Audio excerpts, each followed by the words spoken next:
proyecto personal para de autogestión, de tener autosuficiencia en mi comida, soberanía alimentaria, comer lo que yo produzco, sin más, y aplicar unos métodos particulares que he estudiado, que son permacultura.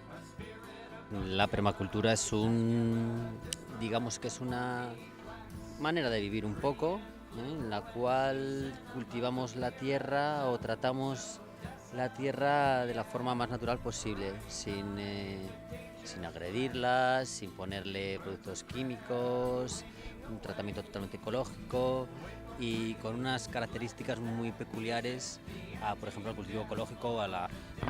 No requiere tanto trabajo permanente como requiere la agricultura convencional.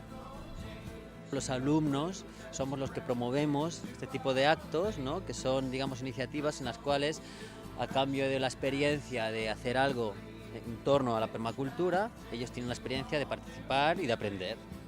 Yo recibo la ayuda que me hace falta en ese momento y ellos reciben el aprendizaje de hacer una tarea que hasta ahora habían hecho o no, depende de quiénes. Y luego vamos yendo cada uno a casa de la persona que lo necesita, de modo que vamos teniendo trabajo.